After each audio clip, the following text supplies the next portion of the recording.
نحمده ونستعينه ونستغفره ونعوذ بالله من شرور أنفسنا ومن سيئات أعمالنا من يهده الله فلا مضل له ومن يضلل فلا هادي له أشهد أن لا إله إلا الله وحده لا شريك له وأشهد أن محمدا عبده ورسوله أما بعد أعوذ بالله من الشيطان الرجيم بسم الله الرحمن الرحيم اليوم أكملت لكم دينكم وأتممت عليكم نعمتي ورضيت لكم الإسلام دينا.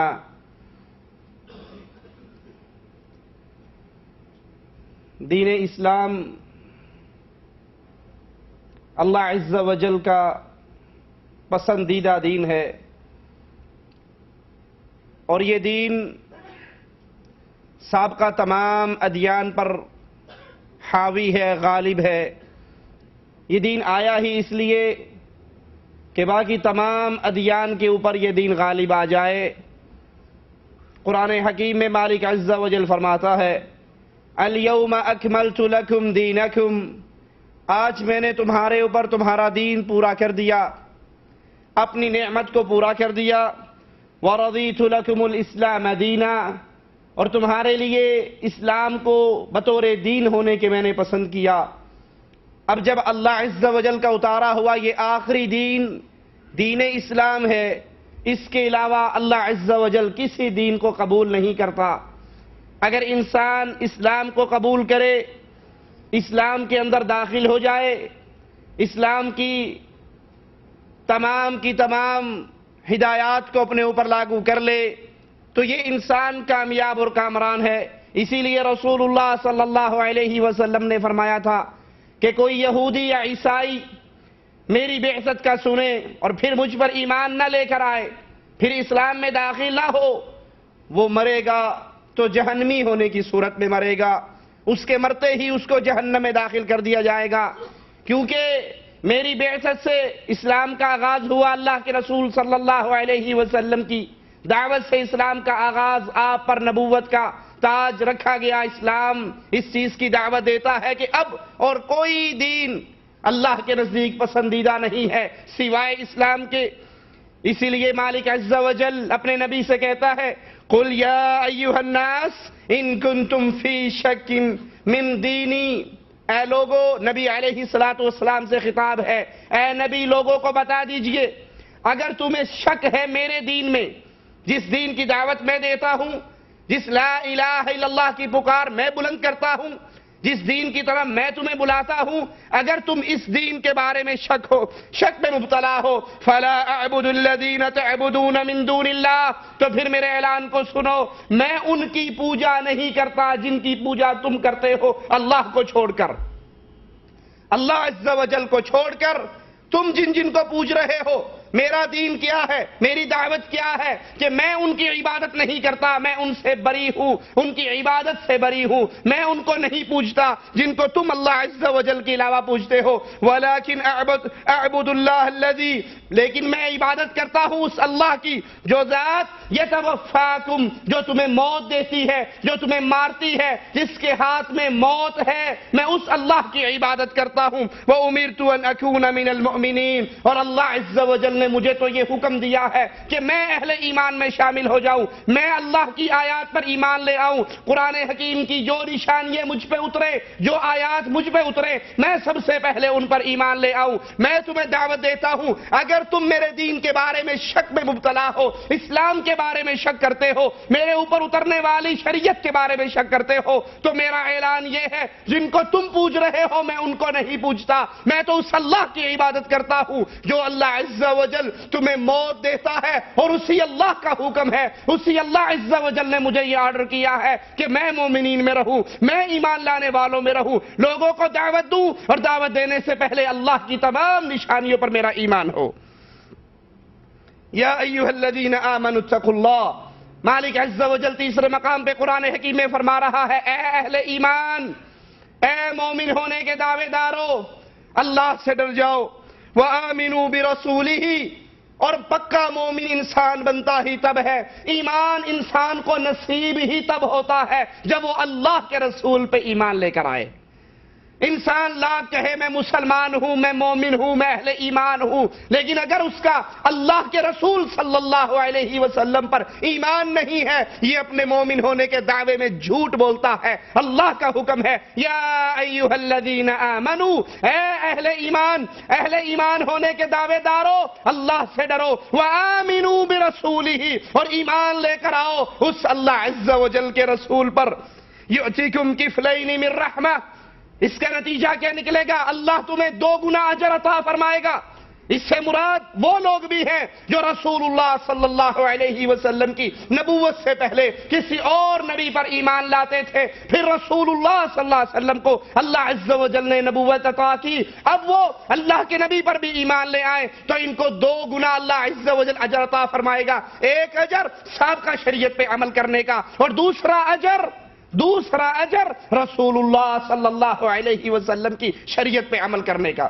اگر تم اہل ایمان ہونے کے دعوے دار ہو تو اللہ سے ڈرو اور اپنے رسول صلی اللہ علیہ وسلم پر ایمان لے کر آؤ۔ جو بات تمہارے رسول کی تم تک پہنچ جائے، پھر اس بات کے مقابلے پر کسی کی بات آئے، کسی شیخ و حضرت کی، کسی امام و مرشد کی، کسی قوم اور بادشاہ کی، ہر بات کو ٹھوکر مار دو۔ آمنوا برسولی، لیکن رسول پر ایمان لے کر آؤ، رسول کی بات کو نہ جھٹلاؤ، اور اپنی تمام زندگی اس رسول صلی اللہ علیہ وسلم کی ہدایات کے مطابق گزارو۔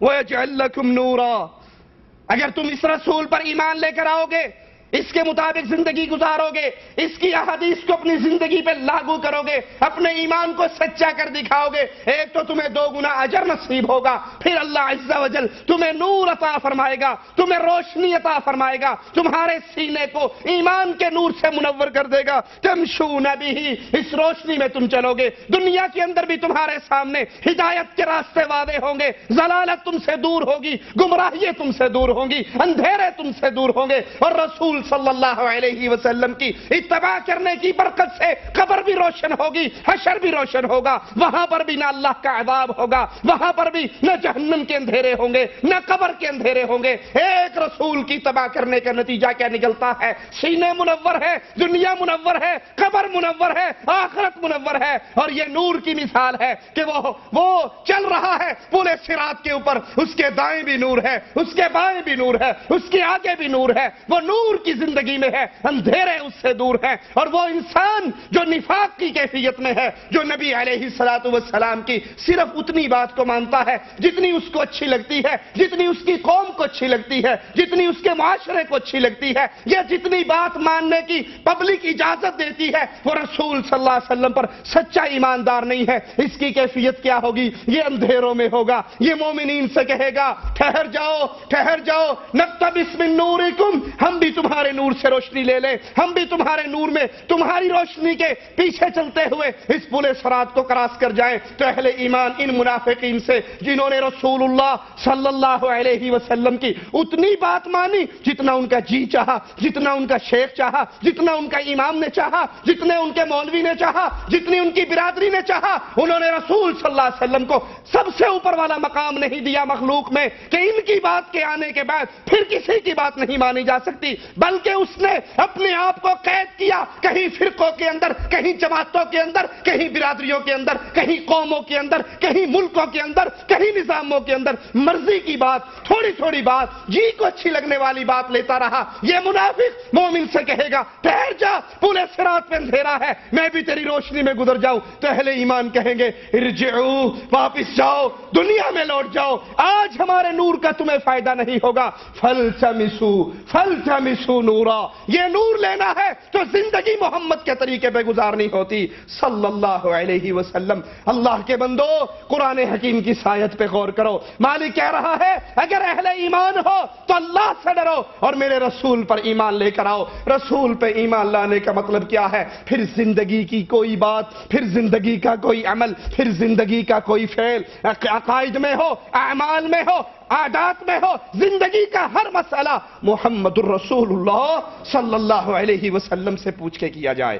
اگر یہ کیفیت بن جائے نور بھی ملے گا، وَيَغْفِرْ لَكُمْ، اس سے اگلا اجر کیا ملے گا؟ مالک عز و جل تمہارے گناہوں کو معاف کر دے گا، وَاللَّهُ غَفُورٌ رَحِيمٌ، اور اللہ عز و جل تو معاف کرنے والا، رحم کرنے والا ہے۔ معافیاں مل رہی ہیں، نور کی بشارت مل رہی ہے، اہل ایمان ہونے کا سرٹیفکیٹ مل رہا ہے، صرف ایک نقطے کے اوپر، اور وہ نقطہ کیا ہے کہ دنیا کی زندگی کے اندر اپنے آپ کو رنگ لو محمد کریم کے رنگ کے اندر۔ نماز ہو تو محمدی، روزہ ہو محمدی، حج ہو محمدی، جہاد ہو محمدی، تجارت ہو محمدی، نکاح ہو محمدی، طلاق ہو محمدی، سیاست ہو محمدی۔ زندگی کا کوئی ایسا عمل نہ ہو جس میں تمہارا عمل محمد کریم کے عمل سے ٹکرا رہا ہو۔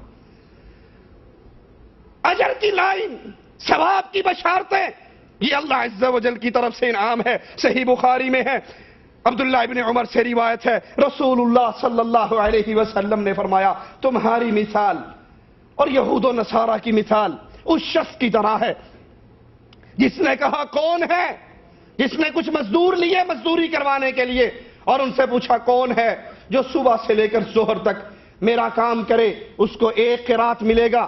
یہودیوں نے کہا ہم تمہارا کام کریں گے۔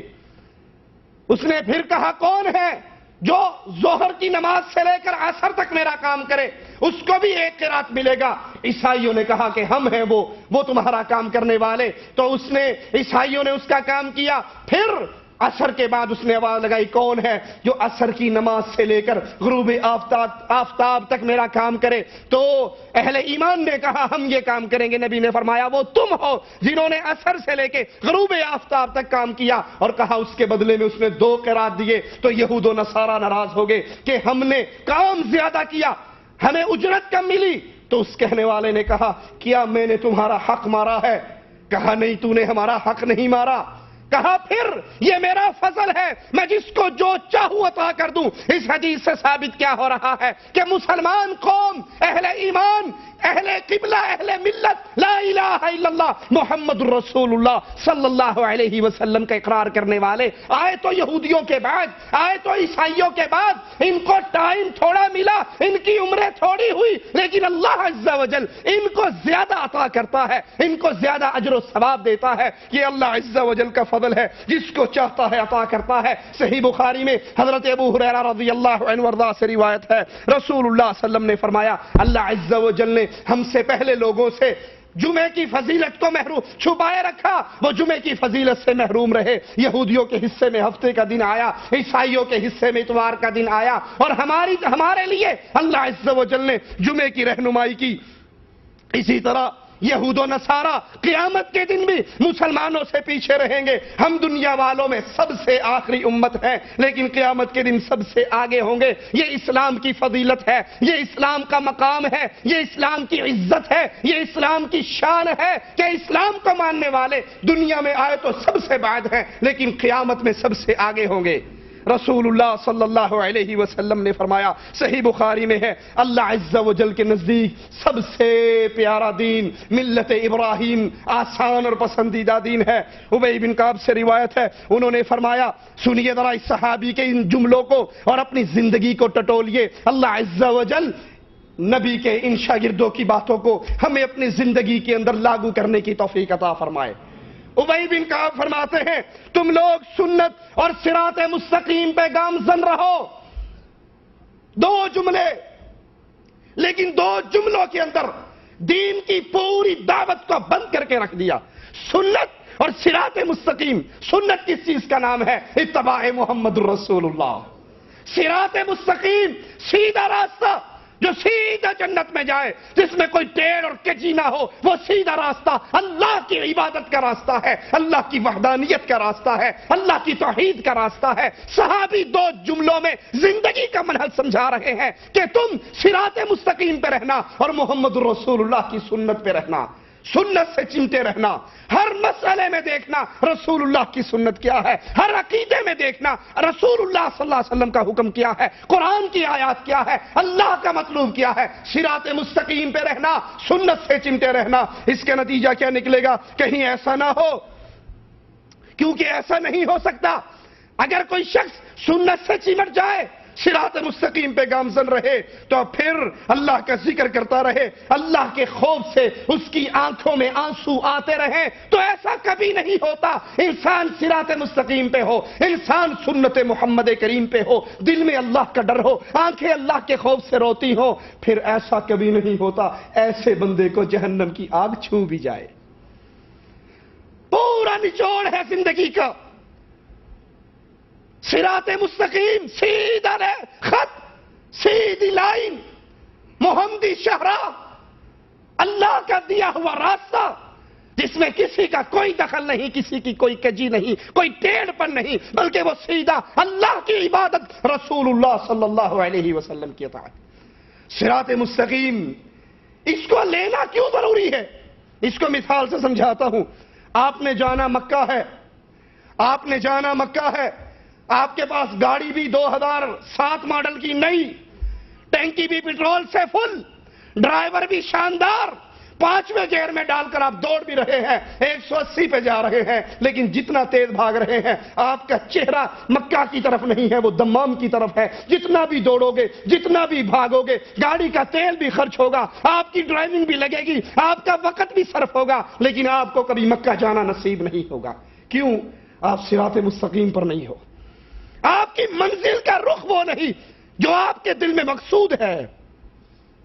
نماز بعد میں، روزے بعد میں، حج بعد میں، جہاد بعد میں، صدقہ بعد میں، خیرات بعد میں، سب سے پہلے صراط مستقیم پہ آئیے، محمدی سڑک پہ آئیے۔ اور صراط مستقیم کیا ہے؟ اللہ کی عبادت میں کسی کو شریک نہیں کرنا، زندگی کا ہر عمل محمد کی اطاعت میں کرنا صلی اللہ علیہ وسلم۔ اسلام کو سمجھیے، ہر دور میں اسلام اللہ کی توحید اور اس دور کے نبی کی اتباع، یہ اسلام کہلاتا ہے۔ موسیٰ علیہ السلام کے دور میں اللہ کی توحید، موسیٰ کی اتباع۔ عیسیٰ علیہ السلام کے دور میں اللہ کی توحید، عیسیٰ کی اتباع۔ ابراہیم علیہ السلام کے دور میں اللہ کی توحید، ابراہیم کی اتباع۔ آج اسلام کیا ہے؟ 4-12 کی تفریق اسلام نہیں ہے۔ میرا شیخ اس کا شیخ، میرا مرشد اس کا مرشد، میرا امام اس کا امام، میری فرقہ میرا فرقہ، میری فقہ، میرا حضرت، میرا مولوی، یہ اسلام نہیں ہے۔ اسلام آج کیا ہے؟ اللہ کی توحید، محمد کی اتباع صلی اللہ علیہ وسلم۔ یہ سنت اور صراط مستقیم کی پہچان ہے۔ ابی بن کعب کہتے ہیں کبھی نہیں ہو سکتا انسان سنت پہ چمٹا ہوا ہو، صراط مستقیم پہ ہو، اللہ کی توحید کو مانتا ہو، پھر اس کے دل میں اللہ کا ڈر بھی ہو، اس کی آنکھیں آنسو بھی بہاتی ہوں اللہ کے خوف سے، اور اس کو جہنم کی آگ چھو جائے۔ یہ کبھی نہیں ہو سکتا، بلکہ اللہ کا ذکر کرنے سے، اللہ کے خوف سے اس کے رونگٹے کھڑے ہو جاتے ہیں۔ اس کی مثال اس درخت کی طرح ہے جس درخت کے پتے سوکھ جائیں، جو ہی اندھیری چلتی ہے اس درخت کے سارے پتے زمین پہ گر جاتے ہیں۔ جو بندہ صراط مستقیم پہ ہو، شرک سے ہٹا ہوا ہو، توحید پہ قائم ہو، اس کو اللہ کی عبادت کا مفہوم سمجھ آتا ہو، جان چکا ہو، اور محمد رسول اللہ کی سنتوں سے چمٹا ہوا ہو، چپٹا ہوا ہو، پھر یہ انسان، اس کے گناہ ایسے ہی جھڑ جاتے ہیں جیسے درخت کے سوکھے ہوئے پتے ہوا سے جھڑ جاتے ہیں۔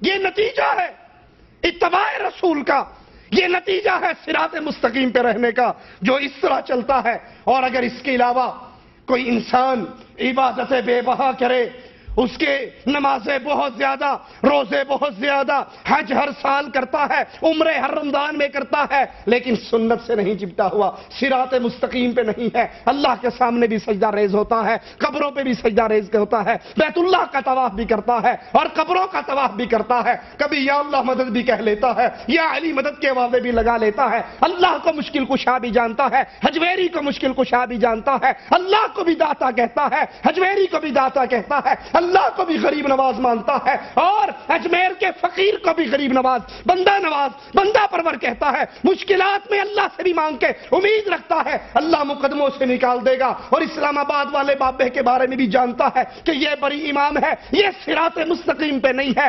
یہ کچروی پہ ہے، یہ ٹیڑھی راہ پر ہے، یہ شرک کے راستے پر ہے، یہ کبھی بھی جنت کی منزل کو نہیں پہنچ سکتا، اس کی ہوئی ساری عبادتیں بیکار ہیں۔ عبادتیں اس کی مثال بالکل ویسے ہی ہے جیسے آپ گاڑی میں سوار ہیں۔ یہ گاڑی کا ہونا منزل پر پہنچنے کے لیے ایک راستہ ہے، لیکن اس سے پہلی بات منزل کا سیدھا ہونا. آپ نے جہاں جانا ہے آپ کا چہرہ اس طرف ہونا یہ ضروری ہے. اگر آپ کا چہرہ اس طرف نہیں، آپ گاڑی دوڑاؤ، آپ پیٹرول خرچ کرو، آپ 5 گھنٹے لگاؤ، اپنی منزل پہ نہیں پہنچ سکو گے. اگر اللہ کی توحید پہ نہیں ہو، اگر شرک کی لعنت سے نہیں بچے ہو، تو پھر آپ کی ساری عبادتیں بیکار ہیں، کیونکہ آپ نے صراط مستقیم کو نہیں سمجھا. اسی لیے ابو درداء رضی اللہ عنہ وارضاہ فرماتے ہیں، امام احمد نے اس کو روایت کیا، عقل مندوں کا سونا اور ان کا کھانا کیا ہی اچھا ہے، یہ بے وقوفوں کی شب بیداری اور ان کے روزوں پر بھی فوقیت لے جاتا ہے. بے وقوف روزے رکھے، ساری رات تہجدیں پڑھے، نمازیں پڑھے، لیکن ان سے زیادہ عقل مندوں کا سونا اور ان کا کھانا بہتر ہے. کیوں؟ تقوی اور یقین کے ساتھ ذرا برابر نیکی فریب میں مبتلا لوگوں کی پہاڑ کے برابر عبادت سے بہتر ہے. ایسی نیکی، ایسا ثواب کا کام جس کی بنیاد اللہ کی توحید ہے، رسول اللہ صلی اللہ علیہ وسلم کی اتباع ہے، یہ تھوڑی سی نیکی بھی ہوگی تو اللہ کی جنت میں انسان داخل ہو جائے گا. اگر عقیدہ ٹھیک ہے، اگر اتباع محمد الرسول اللہ صلی اللہ علیہ وسلم اس کے گلے کا ہار ہے تو تھوڑی سی نیکی بھی اس کو جنت میں لے جائے گی. اور اگر عقیدہ ٹھیک نہیں، رسول اللہ صلی اللہ علیہ وسلم کو اللہ کا بندہ ماننے کی بجائے الصلاۃ والسلام علیک یا نور من نور اللہ، رسول اللہ صلی اللہ علیہ وسلم کو اللہ کا بندہ ماننے کی بجائے الصلاۃ والسلام علیک یا نور من نور اللہ کی صدائیں لگاتا ہے، رسول اللہ کو اللہ کے نور کا حصہ سمجھتا ہے، اولیاء کو اللہ کا اس دنیا کے اندر بنایا ہوا وزیر کتب اور ابدال کے نام دیتا ہے کہ ان کے سر پہ کائنات کھڑی ہے. وہ توحید کو نہیں سمجھتا، اب وہ پہاڑوں کی طرح عبادتیں کر لے، ساری زندگی تہجد میں گزار دے، روزوں میں گزار دے، اس کی یہ ساری عبادتیں بیکار ہے، کیونکہ اس نے سنت رسول کو نہیں سمجھا اور اس نے صراط مستقیم کو نہیں سمجھا. اسلام میں داخل ہونا، اسلام کے مطابق عمل کرنا، یہ فرض ہے اللہ عز و جل کی طرف سے. مالک عز و جل فرماتا ہے وَمَن يَبْتَغِ غَيْرَ الْإِسْلَامِ دِينًا فَلَن يُقْبَلَ مِنْهُ وَهُوَ فِي الْآخِرَةِ مِنَ الْخَاسِرِينَ. جو انسان اسلام کے علاوہ کوئی چیز، کوئی دین پسند کرے، اللہ اس کی اس عمل کو، اس چیز کو پسند نہیں کرتا، قبول نہیں کرتا، اور ایسا انسان قیامت کے دن خسارہ پانے والا. نماز پڑھنی ہے طریقہ اسلام میں، روزے رکھنے ہیں طریقہ اسلام میں، حج کرنا ہے طریقہ اسلام میں، طلاق دینی ہے تو طریقہ اسلام میں، نکاح کرنا ہے تو طریقہ اسلام میں، تجارت کرنی ہے طریقہ اسلام میں، سیاست کرنی ہے طریقہ اسلام میں. اگر کوئی اسلام کے علاوہ وہ سمجھتا ہے بس میں نماز پڑھتا ہوں، اسلام سے صرف نماز لے لو، اسلام سے صرف نماز لے لو، سیاست یہود و نصارہ کی جمہوریت لے لو، تجارت کا طریقہ یہودیوں کا، سود کا، ہندوؤں کا لے لو، ثقافت شادی بیاہ کے طریقے یہ کفار کی تقلید سے لے لو، کوئی چیز یہاں سے لی، کوئی یہاں سے لی، کوئی یہاں سے لی، یہ چوں چوں کا مربع بن گیا، یہ اسلام نہیں ہے. اسلام ہر عمل، وہ دنیا کے معاملات ہو، وہ عبادات ہو، وہ عقائد ہو، اسلام کو ماننا فرض ہے، اسلام میں داخل ہونا فرض ہے. اسلام کے علاوہ کسی اور طرف سے کوئی چیز لے کر عمل کرو گے تو اللہ کے دربار میں قبول نہیں ہوگی.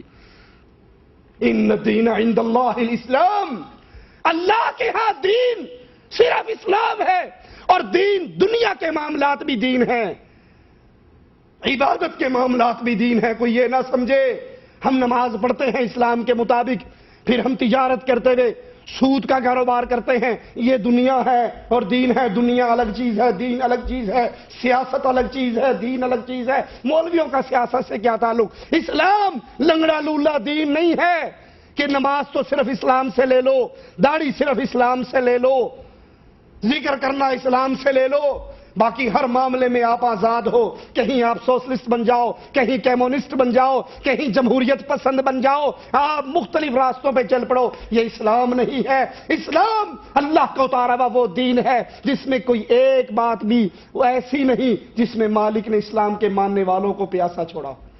ہر چیز اس اسلام کے اندر، اس قرآن کے اندر، اس شریعت کے اندر واضح ہے.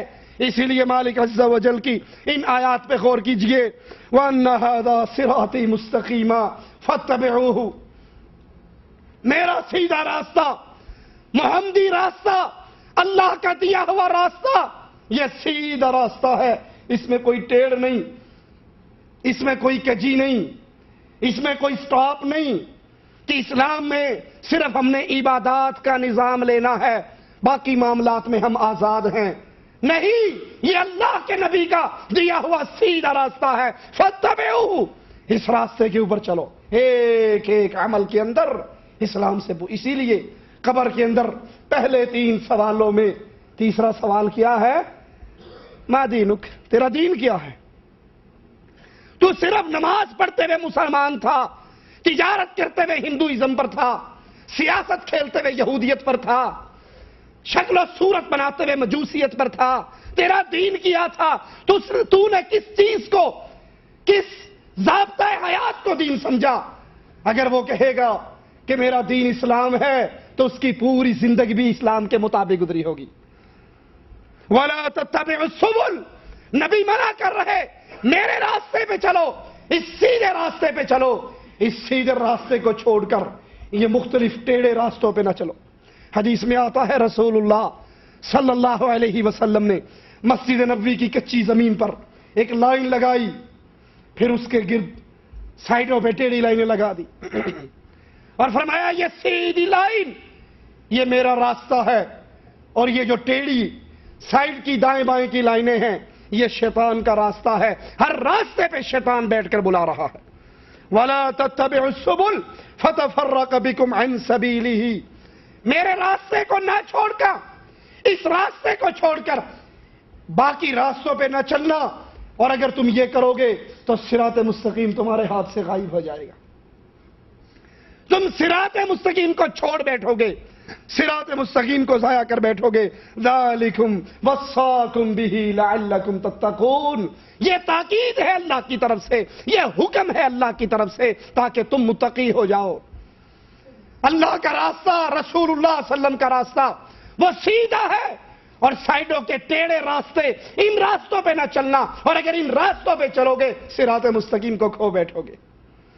مجاہد فرماتے ہیں اس آیت میں سبل سے مراد یعنی مختلف راستوں سے مراد بدعات اور شبہات ہیں۔ بدعات کا راستہ نبی کی سنت کو چھوڑ کر اپنی طرف سے محبت میں آ کے ایسے اعمال کرنا، ان کو دین سمجھنا، یہ بدعات کا راستہ ہے۔ اللہ کے نبی صلی اللہ علیہ وسلم پیدا ہوئے 9 ربیع الاول کو، اللہ کے رسول صلی اللہ علیہ وسلم کی پیدائش کا جشن نہ صحابہ نے منایا، نہ نبی نے منایا، نہ آپ کے تابعین نے منایا۔ اب کوئی کہے نہیں محبت رسول یہ ہے اس جشن کو منایا جائے، تو ہم سوال کریں گے کیا یہ رسول اللہ کا راستہ ہے یا بعد میں بنایا ہوا راستہ؟ اللہ کے رسول صلی اللہ علیہ وسلم، آپ کی بیوی فوت ہوئی، آپ کی زندگی میں آپ کی بیٹیاں فوت ہوئی، آپ کے چچا شہید ہوئے، آپ کے بچے فوت ہوئے، کیا رسول اللہ صلی اللہ علیہ وسلم نے اپنی بیوی کا، اپنی بیٹیوں کا، اپنے بیٹوں کا، اپنے چچا کا 3واں 7واں 9واں 10واں 40واں کل برسی یہ سارے معاملات کروائے؟ تم نے تو اپنے طور پہ شبہ یہ پیش کیا کہ ہم ان موقعوں پہ اکٹھے ہو کے قرآن پڑھ کے ان کو اصالِ ثواب کرتے ہیں، ہم قرآن خوانی کرتے ہیں، ہم کھجوروں کی گٹھلیوں پہ آیت کریمہ کا ورد پڑھ کے اس مردے کی روح کو بلٹی کرتے ہیں۔ سوال یہ ہے یہ صراط مستقیم ہے، یہ حدیث سے ثابت ہے، یہ رسول اللہ صلی اللہ علیہ وسلم کا فعل ہے، یا تم نے بعد میں اپنے پاس سے گھڑا ہے؟ یہ made in India, made in Pakistan ہے، یا رسول اللہ صلی اللہ علیہ وسلم کی سنت ہے؟ کیونکہ اگر سنت کو چھوڑ کے بدعات کے راستے پر پڑو گے، رسول اللہ صلی اللہ علیہ وسلم کی احادیث کے اندر آذان کے بعد درود پڑھنے کا حکم ہے، تم نے آذان سے پہلے صلاۃ و سلام کی یہ بدعت جاری کی۔ کیا بلال نے یہ الفاظ کہے؟ کیا رسول اللہ نے یہ الفاظ سکھائے؟ کیا مدینے کے اندر یہ الفاظ گونجتے تھے؟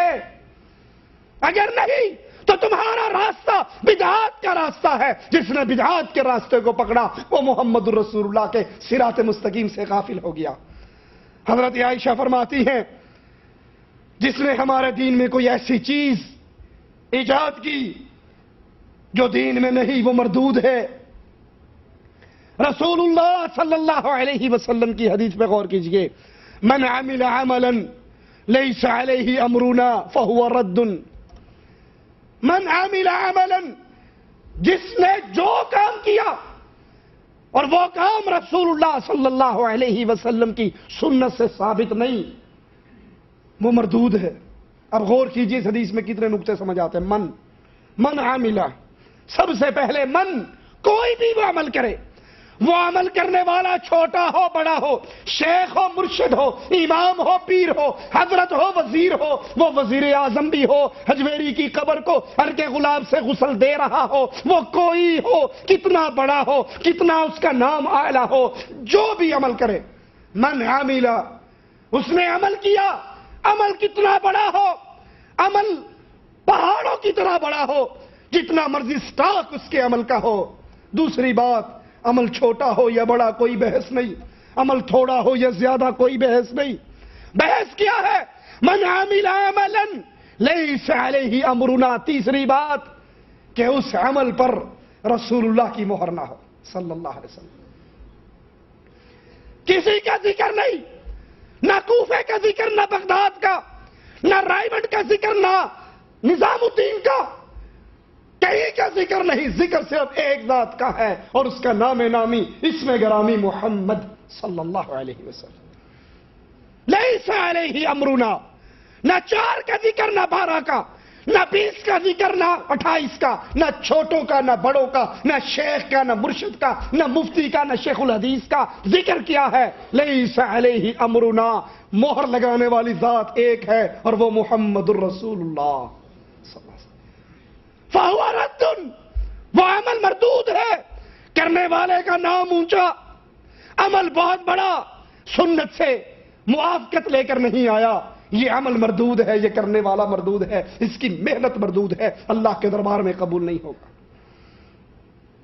اسی لیے صحیح بخاری میں ابو ہریرہ رضی اللہ عنہ وارضاہ سے روایت ہے، فرماتے ہیں کہ رسول اللہ صلی اللہ علیہ وسلم نے فرمایا، کل امتی یدخلون الجنہ الا من ابا۔ محمد علیہ الصلوۃ والسلام کی ساری امت ہی جنت میں جائے گی۔ اللہ کے نبی نے فرمایا، میرا ہر امتی جنت میں داخل ہوگا، کل امتی، میرا ہر امتی جنت میں جائے گا، الا من ابا، جو جنت میں جانے سے خود انکاری ہو جائے، جو کہہ دے مجھے جنت نہیں چاہیے، مجھے جنت کی نعمتیں نہیں چاہیے، مجھے جنت کی آسائشیں نہیں چاہیے، مجھے جنت کی ضرورت نہیں ہے۔ قیل من ابا یا رسول اللہ صلی اللہ علیہ وسلم، سوال ہوا اللہ کے پیارے حبیب، وہ بدنصیب کون ہے جو یہ کہے مجھے جنت نہیں چاہیے، جنت کی نعمتیں نہیں چاہیے؟ اللہ کے نبی تو فرماتے ہیں، جنت میں ایک بالش دنیا اور دنیا میں جو کچھ ہے سب سے زیادہ قیمتی ہے۔ اللہ کے رسول صلی اللہ علیہ وسلم تو فرماتے ہیں، جنت میں کوڑا رکھنے کی جگہ دنیا اور دنیا میں جو کچھ ہے اس سے بہتر ہے۔ رسول اللہ صلی اللہ علیہ وسلم تو فرماتے ہیں، جنتی حور کے سر کا دوپٹہ دنیا اور دنیا میں جو کچھ ہے اس سے بہتر ہے۔ رسول اللہ صلی اللہ علیہ وسلم تو فرماتے ہیں، اللہ ایک شخص کو لائے گا جو دنیا کا مارا ہوا، غربتوں کا مارا ہوا، تکلیف و مصیبتوں کا مارا ہوا، پوری زندگی پریشانیوں میں گزارنے والا مالک عز و جل کے دربار میں آئے گا۔ اللہ اس کو جنت کی ایک سیر کروائے گا اور پھر پوچھے گا، میرے بندے، دنیا کا کوئی غم تجھے یاد ہے؟ دنیا کا کوئی دکھ تجھے یاد ہے؟ دنیا میں آنے والی کوئی پریشانی تجھے یاد ہے؟ دنیا کی ساری پریشانیاں یہ انسان جب جنت کی ایک دفعہ سیر کرے گا تو بھول جائے گا، کہے گا اللہ میں ساری زندگی ایسے ہی مزے سے گزار کر آیا جیسے اب دیکھ کر آیا۔ اللہ کے نبی وہ بدنصیب کون جو یہ کہے میں جنت میں داخل نہیں ہوتا؟ سوچنا، اللہ کے لیے سوچنا، اپنی جنت کو سامنے رکھ کر سوچنا۔ نبی علیہ الصلوۃ والسلام ایک فارمولہ دے رہے، ایک کلیہ سمجھا رہے، بتا رہے کون سا بدنصیب ہے جو جنت میں جانے سے انکاری ہے۔ فرمایا، من اطاعنی دخل الجنہ ومن عصانی فقد ابا من اطاعنی، جس نے محمد کی اطاعت کی صلی اللہ علیہ وسلم۔ کسی امام کا نام آیا ہے؟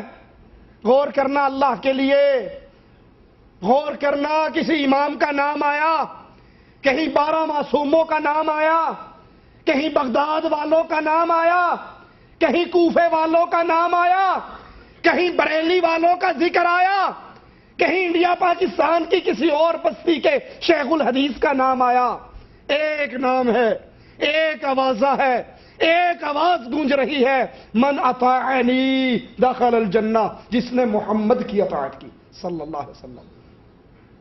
جو نماز پڑھتے ہوئے رک کر دیکھتا، محنت تو کر رہا ہوں، نبی کا حکم ہے صلو کما رأیتمونی اصلی، نماز محمدی پڑھنی ہے۔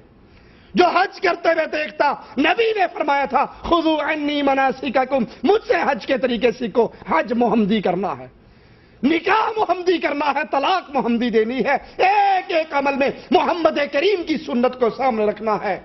میرے گلے میں ہار ہے تو محمد علیہ السلام کی اتباع کا، مجھے کسی اور کی حاجت نہیں کہ حدیث تو ٹھیک ہے، بات تو ٹھیک ہے، لیکن فلاں بابا جی اس کو کہتے ہیں، نہیں ہمارے مذہب میں نہیں ہے۔ حدیث تو ٹھیک ہے، ہمارے امام صاحب نے نہیں کہا، حدیث تو ٹھیک ہے، میں نے پڑھ لی، بخاری شریف میں ہے، مانتا ہوں، دیکھتا ہوں، جانتا ہوں، لیکن چونکہ چنانچہ چونکہ میں نقشبندی، چشتی، قادری، رضوی، سور وردی بغیر وردی ہوں، میں اس حدیث کو نہیں مان سکتا۔ حدیث تو ٹھیک ہے لیکن حدیث ہمارے مذہب کے خلاف ہے۔ ارے تیرا مذہب بنایا کس نے ہے؟ مذہب تو محمد رسول اللہ کا ہے، مذہب تو اللہ نے اتارا ہے، اور وہ مذہب اسلام ہے، اور اسلام محمد کی بات ماننے کا نام ہے صلی اللہ علیہ وسلم۔ فرمایا من اطاعنی دخل الجنہ، جس نے محمد کی اطاعت کی، زندگی کے ہر لمحے کے اندر، ہر عمل کے اندر عقیدہ محمدی، عمل محمدی، سوچ محمدی، نظریہ محمدی، منہج محمدی، دخل الجنہ، یہ خوش نصیب جنت میں داخل ہو گیا۔ اللہم اجعلنا منہم ومعہم وفیہم، اللہ ہمیں اپنے فضل سے ان لوگوں میں شامل فرما دے جو محمدی رنگ میں رنگے جائیں، جن کو لوگ انگلی سے اشارہ کر کے کہیں ارے اگر محمدی دیکھنا ہے تو اس کو دیکھ لو، اس کی نماز بھی حدیث کے مطابق ہے، اس کے معاملات بھی حدیث کے مطابق ہیں، اس کی زندگی بھی حدیث کے مطابق ہے۔ وَمَنْ عَصَانِي فَقَدْ أَبَىٰ، اور جنت میں جانے سے انکاری کون ہے؟ نبی بتا رہے وَمَنْ عَصَانِي، جس نے میرے راستے کو چھوڑ دیا، جس نے میرے منہج کو چھوڑا، میرے طریقے کو چھوڑا، میری دعوت کو چھوڑا، میرے عقیدوں کو چھوڑا، اس نے محمد کو نہیں چھوڑا، حقیقت میں رب کی جنت کو چھوڑ دیا۔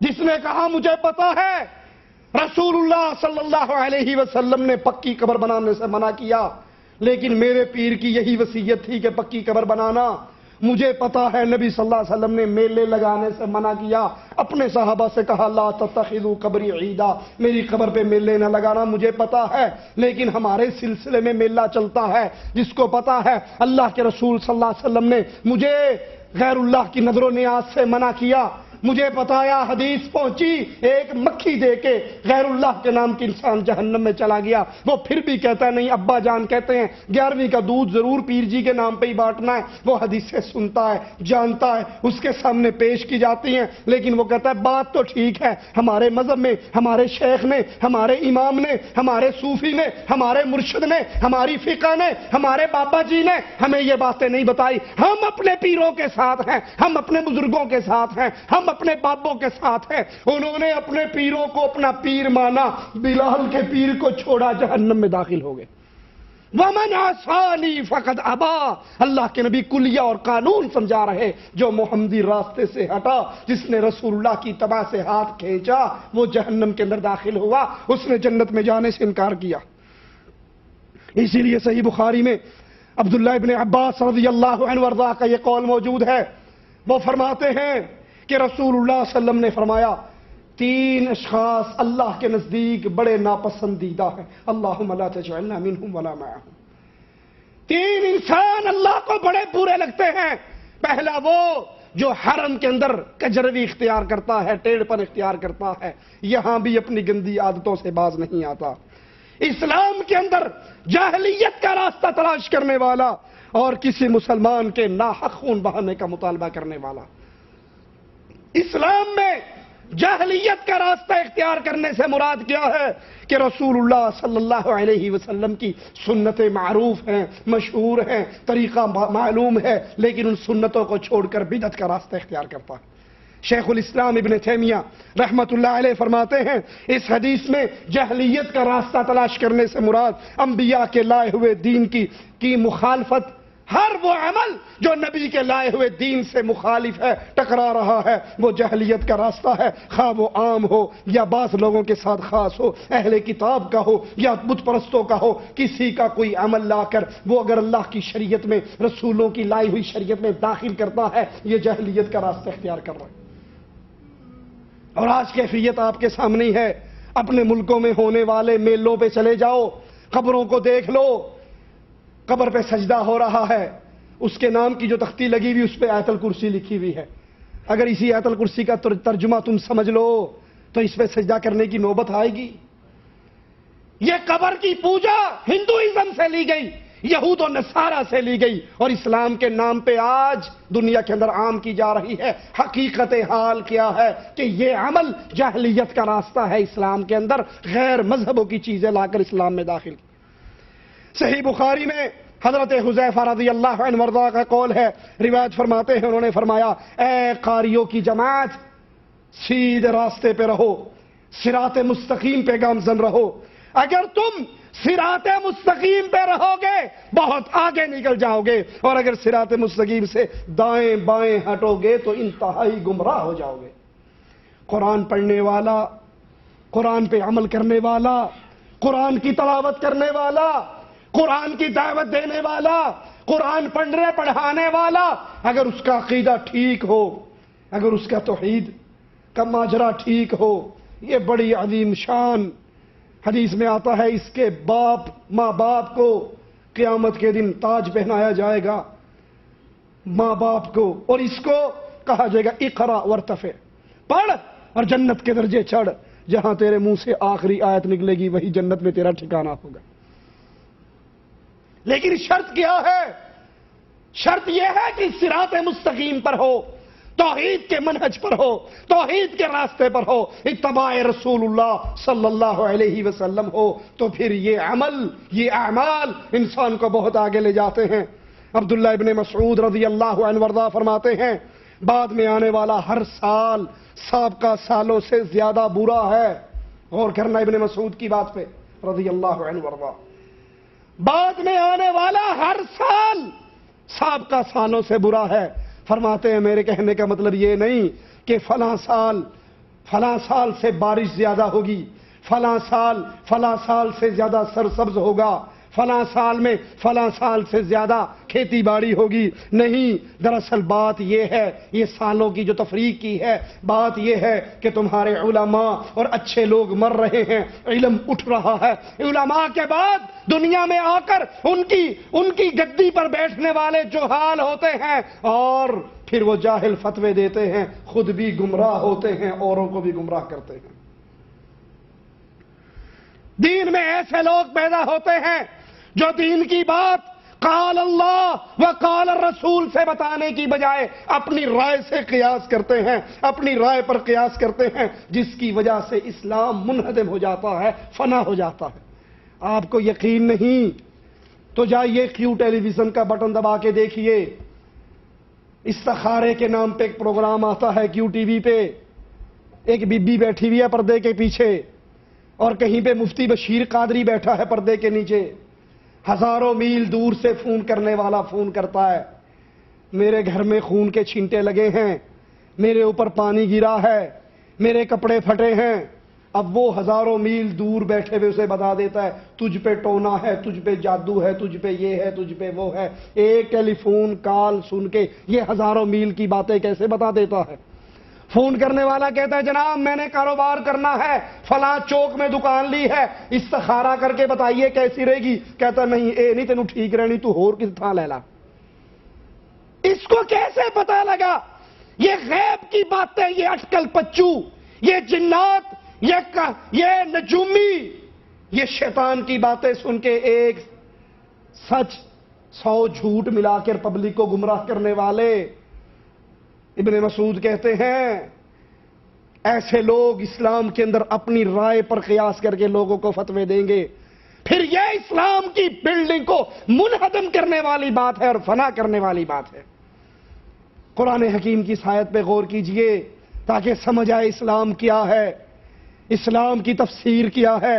فَإِنْ حَاجُّوكَ فَقُلْ أَسْلَمْتُ وَجْهِيَ لِلَّهِ وَمَنِ اتَّبَعَنِي، پھر بھی اگر یہ آپ سے جھگڑا کریں تو آپ کہہ دیں میں نے اور میری پیروی کرنے والوں نے اللہ کے سامنے اپنے سر کو تسلیم کر لیا۔ اسلام کی مختصر تعریف قرآن حکیم کی آیت۔ اسلام کیا ہے؟ اپنے سر کو اللہ کے سامنے جھکا دینا۔ اے اللہ، آپ نماز نہیں پڑھتے؟ نماز میں رفع دین کرتے ہو نا، نماز شروع کرتے ہوئے کرتے ہیں، ہاتھ بلند ہوتے ہیں، یہ کیا ہے؟ کبھی آپ نے دیکھا ہے جب کوئی گن والا گن پوائنٹ پہ آپ کے سامنے آ جائے اور گن کا منہ آپ کی طرف کے انسان کیا کرتا ہے؟ پھر ہاتھ کھڑے کر، اللہ کے لیے اعلیٰ مثال سمجھانے کے لیے اردو ہاتھ کھڑے کرتا ہے نا، اس کا مطلب کیا ہوتا ہے کہ ماری نا، جو کہے گا میں کر لاں گا۔ یہی مطلب ہے نا کہ میرے ہاتھ کھڑے ہیں، جو آپ کہو گے میں وہ کروں گا۔ انسان نماز میں کھڑا ہوتا ہے، اللہ اکبر، یہ ہاتھ بلند ہو رہے کیوں؟ کہ اللہ میرے ہاتھ اٹھ گئے، تیرے سامنے کھڑے ہو گئے، اب میری اس زندگی میں میری کوئی مرضی نہیں، جو تو کہے گا وہ ہوگا۔ اسلام یہ ہے کہ انسان اپنے سر کو جھکا دے اللہ کے سامنے، پھر کوئی بات اسلام کی اسے پتہ لگے کہ یہ عمل اسلام میں جائز نہیں، وہ پھر اپنی مرضی نہیں کرتا، وہ جھک جاتا ہے۔ اللہ کہے میرے رسول کی مانو، یہ رسول کی مانتا ہے۔ اللہ کہے کتابوں پہ ایمان لاؤ، یہ ایمان لاتا ہے۔ جو اللہ کا حکم آتا رہتا ہے یہ اپنی گردنیں جھکا کے انتظار میں رہتا ہے کب کوئی نیا حکم آئے اور ہم عمل کر کے دکھائیں۔ رسول اللہ صلی اللہ علیہ وسلم کے پاس ایک شخص آیا، سفید کپڑے، کالے سیاہ بال، نہ جسم پہ سفر کے آثار، نہ تھکاوٹ، نہ مقامی لوگ اس کو جانتے، آ کے نبی صلی اللہ علیہ وسلم کے پاس دو زانوں ہو کے بیٹھ گیا، کہنے لگا اللہ کے نبی صلی اللہ علیہ وسلم اسلام کیا ہے؟ آپ نے فرمایا تو اللہ پر ایمان لائے کہ اللہ کے علاوہ کوئی معبود برحق نہیں، میری رسالت کی گواہی دے، پھر نماز پڑھے، پھر روزہ رکھے، پھر حج کرے، زکوٰۃ دے۔ وہ کہنے لگا آپ نے بالکل ٹھیک کہا۔ حضرت عمر کہتے ہیں میں پریشان، خود سوال کرتا ہے اور خود تصدیق بھی کرتا ہے۔ کیا مطلب اس سے؟ کہ اگر اس کو پتا ہے تو سوال کیوں کر رہا؟ اگر پتا ہے مسئلے کا تو سوال جی کیوں کر رہا ہے؟ ہمارے یہاں سوال کیوں کرتے ہیں؟ جواب پتا ہوتا ہے، کہتے دیکھیے مولوی کی نک پانی سے انہوں پوچھنے ہیں۔ جواب پتا ہے، حدیث پتا ہے، دلیل پتا ہے، پھر بھی چھیڑ چھاڑ کے لیے مولوی کو کوئی نہ کوئی پرچی بھیج دیں گے۔ یہ بڑا عجیب معاملہ ہے، سوال پوچھ کے خود تصدیق کرتا ہے۔ اگر اسے پتا ہے تو پھر پوچھتا کیوں ہے؟ اور اگر اسے پتا نہیں ہے تصدیق کیسے کرتا ہے؟ کہنے لگا ایمان کیا ہے؟ اللہ کے نبی نے ایمان کی تعریف کی تو اللہ پر ایمان لا، اس کی کتابوں پر ایمان لا، اس کے فرشتوں پر ایمان لا، اس کے نبیوں پر ایمان لا، قیامت کے دن پہ ایمان لا، تقدیر کے اچھے برے ہونے پہ ایمان لا۔ انہوں نے کہا بالکل ٹھیک کہا آپ نے۔ کہنے لگا اس احسان کیا ہے؟ آپ نے فرمایا احسان یہ ہے کہ تو اللہ کی عبادت کر ایسے جیسے تو اللہ کو دیکھ رہا ہے، اور اگر یہ مقام دل میں پیدا نہ ہو سکے تو کم از کم یہ خیال تو کر کہ اللہ تجھے دیکھ رہا ہے۔ کہنے لگا قیامت کب آئے گی؟ اللہ کے نبی صلی اللہ علیہ وسلم نے فرمایا جس طرح تجھے نہیں پتا اس طرح مجھے بھی نہیں پتا، نہ سائل کو پتا نہ مسئول کو پتا۔ کہا نشانی یہ کیا ہے؟ آپ نے کچھ قیامت کی نشانیاں گنوائی۔ لونڈی اپنے آقا کو جنم دے گی، بکریوں کے چرواہے ننگے قدموں چلنے والے بڑی بڑی بلڈنگوں پر فخر کریں گے، مقابلے کریں گے۔ اٹھ کے چلا گیا۔ حضرت عمر سے رسول اللہ صلی اللہ علیہ وسلم فرماتے ہیں عمر جانتے ہو یہ کون تھا؟ کہا اللہ جانے یہ اس کا رسول، ہمیں تو نہیں پتا۔ فرمایا یہ جبرائیل تھے، تمہیں تمہارا دین سکھانے کے لیے آئے تھے۔ یہ کون تھے؟ جبرائیل تھے، تمہیں تمہارا دین سکھانے کے لیے آئے۔ اسلام کیا ہے؟ اللہ کے معبود برحق ہونے کا اقرار کہ سچی عبادت کے لائق اللہ کے علاوہ اور کوئی نہیں، رسول اللہ کی رسالت کا اقرار۔ اسی لیے ابو ہریرہ سے روایت ہے، فرماتے ہیں مسلمان وہ ہے جس کی زبان سے اور جس کے ہاتھ سے دوسرے مسلمان محفوظ رہیں۔ ایک صحابی نے رسول اللہ صلی اللہ علیہ وسلم سے اسلام کے بارے میں سوال کیا، آپ نے فرمایا اسلام یہ ہے کہ تم اپنے دل کو اللہ کے حوالے کر دو۔ کیا مطلب؟ یہ دل اللہ کے حوالے ہو جائے، کیا مطلب؟ اس دل میں ساری محبتیں کس کی آئیں؟ اب جس سے محبت کرنی ہے کس سے پوچھ کے کرنی ہے؟ اصل محبت دل میں اللہ کی، پھر اللہ کے حکم سے رسول کی محبت ہے، اللہ کے حکم سے ماں باپ کی محبت ہے، اللہ کے حکم سے مسلمانوں کی محبت ہے۔ جو اللہ کا دشمن ہے مومن کے دل میں اس کی محبت پیدا۔ اسی لیے رئیس المنافقین کے بیٹے نے کہا تھا، آقا اگر میرے باپ کو قتل کروانے کا پروگرام ہو تو یہ خدمت میرے ہی ذمہ لگانا۔ مومن کے دل میں کسی کافر اور مشرک کی محبت کبھی پیدا نہیں ہوا کرتی۔ جو اللہ کا دشمن ہے مومن کا دل اس اللہ کے دشمن سے دور بھاگتا ہے اور کبھی بھی اس کے ساتھ پیار و محبت کی پینگے نہیں بڑھاتا۔ آپ سے پوچھا اسلام کیا ہے؟ فرمایا اپنے دل کو اللہ کے حوالے کر دے، اپنا چہرہ اللہ کی طرف پھیر دے۔ کیا مطلب؟ ہر عمل اللہ عز و جل کی رضا کے لیے کرو۔ جو نیکی کرنی ہے کیوں کرنی ہے؟ کسی کو کھانا کھلانا ہے کیوں؟ عبداللہ ابن مبارک رحمہ اللہ، ان کے پڑوس میں ایک یہودی تھا، اپنے بچوں کو کھانا کھلانے سے پہلے اس کو کھانا کھلاتے، اپنے بچوں کو کپڑے پہنانے سے پہلے اس یہودی کو کپڑے پہناتے۔ پڑوسی ہے، کیوں؟ اس نے یہودی سے کچھ لینا تھا؟ نہیں، اللہ کے نبی کی حدیثیں سن کر کہ پڑوسیوں کے بہت حقوق ہیں، آپ نے فرمایا جبرائیل نے مجھے پڑوسیوں کے اتنے حقوق گنوائے کہ مجھے خدشہ ہوا کہیں پڑوسی مرنے والے کی وراثت کا حصے دار نہ بن جائے۔ کسی نے اس یہودی سے کہا، ابن مبارک کے پڑوسی سے، یہ مکان بیچ دے۔ کہا 2000 درہم میں بیچوں گا۔ انہوں نے کہا مکان کی قیمت تو 1000 درہم ہے، تو 2 کیوں مانگتا ہے؟ کہا 1000 درہم مکان کی قیمت ہے اور 1000 درہم ابن مبارک کے پڑوس کی قیمت ہے۔ نبی کی حدیث سے سن کے عمل کرنے والے، ہر عمل کیا جائے مقصود کیا ہو؟ اللہ عز و جل راضی ہو جائے، اپنا چہرہ اللہ کی طرف پھیر دے، اور پھر فرض نمازیں پڑھو، فرض روزے رکھو، فرض زکوٰۃ ادا کرو۔ یہ اسلام ہے۔ ایک اور شخص نے رسول اللہ صلی اللہ علیہ وسلم سے سوال کیا، اسلام کیا ہے؟ آپ نے فرمایا اسلام یہ ہے کہ تم اپنے دل کو اللہ کے حوالے کر دو اور مسلمان تمہاری زبان اور ہاتھ سے محفوظ رہیں۔ غیبتیں کرنے والوں، چغلیاں کرنے والوں، بہتان باندھنے والوں، چوریاں کرنے والوں، بھائیوں کو تکلیف دینے والوں، مذاق کے اندر کسی کی جوتی چھپا لی، کسی کا پیسہ چھپا لیا، کسی کا اقامہ چھپا لیا، یہ جب تک پریشان رہے گا تو عذاب میں رہے گا، یہ یاد رکھنا۔ اسلام یہ ہے مسلمان تیرے ہاتھ اور تیری زبان سے محفوظ رہیں۔ پھر انہوں نے سوال کیا اللہ کے نبی اسلام کی بہترین خصلت کیا ہے؟ آپ نے فرمایا ایمان۔ کہا اللہ کے نبی ایمان سے کیا مراد ہے؟ فرمایا کہ تو اللہ پر ایمان لا، اس کے فرشتوں پر ایمان لا، اس کی نازل کردہ کتابوں پر ایمان لا، اس کے نبیوں پر ایمان لا، قیامت کے دن اٹھنے پر ایمان لا۔ ابو ہریرہ سے روایت ہے رسول اللہ صلی اللہ علیہ وسلم نے فرمایا قیامت کے دن بندوں کے اعمال حاضر ہوں گے، نماز حاضر ہوگی، کہے گی اللہ میں نماز ہوں، اللہ کہے گا تو خیر پہ ہے۔ روزہ حاضر ہوگا، اللہ میں روزہ ہوں، مالک کہے گا تو بھی خیر پہ ہے۔ زکوٰۃ حاضر ہوگی، اللہ میں زکوٰۃ ہوں، مالک کہے گا تو بھی خیر پہ ہے۔ ایک ایک عمل پیش ہو رہا، آخر میں اسلام پیش ہوگا اور کہے گا اللہ تو سلام ہے، میں اسلام ہوں، مالک کہے گا تو بھی خیر پہ ہے۔ آج تیری وجہ سے میں عطا کروں گا اور تیری وجہ سے مواخذہ کروں گا۔ جو تیرا نام لے کر آئے گا، جو اسلام کے اوپر چل کر آئے گا، جو تجھے اپنا دین بنا کر آیا ہوگا، اس کی بات مانی جائے گی، اس کو عطا کیا جائے گا، اور جس نے اسلام سے روگردانی کی ہوگی اس کا مواخذہ ہوگا، اس کو عطا نہیں کیا جائے گا۔ کیونکہ مالک کا فرمان ہے وَمَن يَبْتَغِ غَيْرَ الْإِسْلَامِ دِينًا فَلَن يُقْبَلَ مِنْهُ، جو بھی اسلام کے علاوہ کسی اور دین کو پسند کرے وہ اللہ کے ہاں قابل قبول نہیں ہوتا۔ صحیح مسلم میں حضرت عائشہ سے روایت ہے جس نے ایسا کام کیا جس میں ہمارا حکم نہیں، جو اسلام کی بات نہیں، جو اسلام سے ثابت نہیں، وہ مردود ہے، اس کا اللہ کے ہاں کوئی مقام نہیں ہے، کوئی قبولیت نہیں ہے۔ رسول اللہ صلی اللہ علیہ وسلم کی پیروی کرنا یہ واجب ہے، اور آپ کے علاوہ ہر چیز سے بے نیاز ہو جانا بھی ضرورت دین ہے۔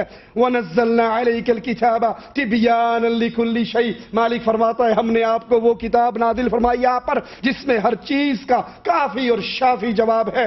سنن نسائی میں ہے رسول اللہ صلی اللہ علیہ وسلم نے عمر ابن خطاب کو دیکھا جو ہاتھ میں تورات کا ورقہ لے کر آ رہے، تورات کا ورقہ پڑھ رہے، تو رسول اللہ صلی اللہ علیہ وسلم نے فرمایا اے عمر کیا میں تمہارے پاس، تو ابھی تک حیرت میں مبتلا ہے، کیا میں تمہارے پاس واضح اور چمکتی ہوئی کتاب کو لے کر نہیں آیا؟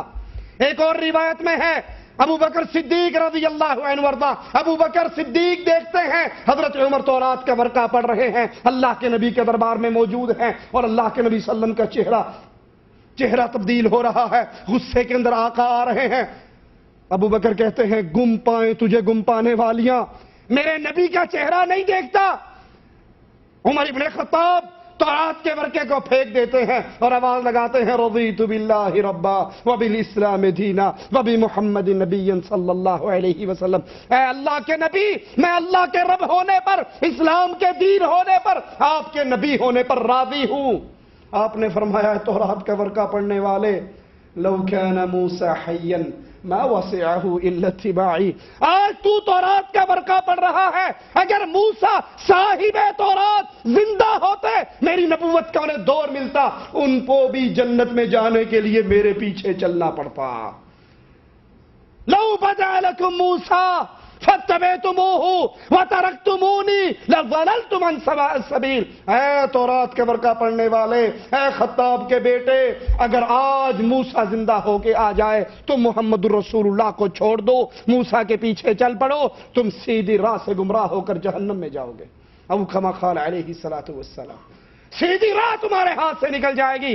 اللہ کا واسطہ دے کر آپ کو یہ حدیث سنا کر ایک سوال کر کے اپنی بات کو ختم کرتا ہوں، اللہ کے لیے غور کیجئے، بستر پہ لیٹتے ہوئے سوچئے تو صحیح، یہاں موسیٰ کلیم اللہ ہے، اگر نبی کے مقابلے پہ اس کی بات مانی جائے تو سیدھا راہ ہمارے ہاتھ سے جدا ہو جائے گا، ہم گمراہ ہو جائیں گے۔ آج کتنی ہی وہ باتیں ہیں، صحیح حدیث آپ تک پہنچ جاتی ہے، سن لیتے ہو، پڑھ لیتے ہو، دیکھ لیتے ہو، اور پھر ہمارے درمیان رکاوٹ آتی ہے۔ حدیث تو ٹھیک ہے، ہمارا امام، ہمارا شیخ، ہماری فقہ، ہمارے مولوی، ہمارے بابا، ہمارے حضرت، ہمارے فرقے، ہماری جماعتیں، ہمارا مذہب اس کی اجازت نہیں دیتا۔ نبی کی بات چھوڑ کے موسیٰ کے پیچھے چلیں تو گمراہی، اور نبی کی بات چھوڑ کے آج للو پھدو کے پیچھے چلے تو کیسے کامران ہوں گے۔ اللہ عز و جل سے دعا ہے اللہ ہمارے گناہوں کو معاف فرمائے، اللہ ہماری خطاؤں کو معاف فرمائے، اللہ ہمیں زندہ رکھے، اسلام پہ رکھے، اللہ ہمیں موت دے، ایمان کی حالت میں دے، اس حال میں دے اللہ ہم سے راضی ہو، ہم اپنے اللہ سے راضی ہو۔ اقول قولی ھذا واستغفر اللہ لی ولکم ولسائر المسلمین۔ یہ 3 عنوان کی سیڑھیاں تیار ہو کر آ چکی ہیں، اللہ کے لیے دوستی اور دشمنی جو پچھلے 2 درس ہوئے ہیں، اور فال اور بدشکونی نجومیوں کے حوالے سے جو ہمارا پروگرام ہوا تھا، اور جہنم کی آگ سے کیسے بچیں، یہ 3 سیڑھیاں تیار ہو کے عبد الواحد بھائی کے پاس آ گئی ہیں، جو لینا چاہے لے سکتا ہے۔ کیا عورت اپنے گھر میں بغیر دوپٹے کے گھوم پھر سکتی ہے کہ نہیں، اور یہ کہ کس مدرسے میں مدرسہ یا طالبہ بھی بغیر دوپٹے کے یا طالبہ لمبی عرصہ رہ کر پڑھ سکتی ہے یا نہیں۔ ایسے گھر میں عورت بغیر دوپٹے کے گھوم سکتی ہے جہاں پر اس کے محرم رشتہ دار ہیں، نہ محرم نہیں ہے، جہاں پر دیور جیٹھ کزن کا آنا جانا بغیر اجازت اندر نہیں ہے، وہ عورت اپنے گھر میں دوپٹہ پہن کے اپنے بھائی کے سامنے اپنے بغیر دوپٹے کے، اس کا بھائی ہے، باپ ہے، خامد ہے، اس کی اولاد ہے، گھوم سکتی ہے۔ جن سے پردہ کرنا ضروری ہے، اگر وہ گھر میں ہو تو پھر اس طرح گھومنا جائز نہیں ہے۔ کسی بھی مدرسے کے اندر اگر پردے کا انتظام ہے، بے پردگی نہیں ہے، اختلاط نہیں ہے نامحرموں کے ساتھ، تو وہاں بچی کو پڑھایا جا سکتا ہے۔ عقیقہ کرنا کیا لازم ہے؟ اللہ کے رسول صلی اللہ علیہ وسلم کی سنت ہے کہ 7ویں دن عقیقہ کیا جائے۔ اگر کسی نے نہیں کیا تو پھر اس کی طرف سے صدقہ ہے، وہ جب بھی کر دے۔ امام صاحب کے ساتھ نماز میں شامل ہوئے، مقتدی کی 4 رکعتوں میں سورۃ فاتحہ پڑھنا تو کب پڑھنا ہے؟ ولضالین کہنے کے بعد یا اس سے پہلے؟ اگر امام ولضالین کہنے کے بعد انسان وقفہ دیتا ہے تو پھر اس وقفے کے اندر پڑھ لے، اور اگر وہ وقفہ نہیں دیتا تو ابو ہریرہ رضی اللہ عنہ وارضا کی روایت کے مطابق اپنے دل کے اندر ہی سورۃ فاتحہ پڑھ لو، کیونکہ جو فاتحہ نہیں پڑھتا اس کی نماز نہیں ہوتی۔ شوہر اپنے شریک حیات سے کتنے مہینے الگ رہ سکتا ہے؟ شریعت جتنے دن اجازت دیتی ہے، اگر اس سے زیادہ کے بعد الٹی سیدھی حرکت ہو جاتی ہے تو اس کا ذمہ دار کون ہے؟ وہ خود یا شوہر؟ شوہر سے دور رہنے کے لیے 4 مہینے کی حضرت عمر کا فتویٰ ہے، آپ کا فیصلہ ہے کہ 4 مہینے تک آدمی اپنی بیوی سے دور رہ سکتا ہے. آپ نے اس دور میں مجاہدین کے لیے قانون جاری کیا تھا کہ جو بارڈر پر گئے ہوئے ہیں جہاد پہ وہ بھی 4 مہینے کے بعد واپس آئے. کوئی عورت اپنے خاوند کو گھر بلاتی ہے اپنی ضروریات کے لیے اور خاوند نہیں جاتا، اگر وہ کسی گناہ میں ملوث ہوتی ہے تو دونوں مجرم ہیں، وہ اکیلی مجرم نہیں. نمازی کے آگے سے گزرنے کی کیا مقدار ہے؟ کتنی صفوں کو چھوڑ کے گزر سکتے ہیں؟ کم از کم جس صف میں نمازی نماز پڑھ رہا ہے اس کے آگے 3 صفوں کو چھوڑ کر آپ اس کے آگے سے گزر جائیں. سبحانک اللہم و بحمدک اشہد ان لا الہ الا انت استغفرک و اتوب الیک.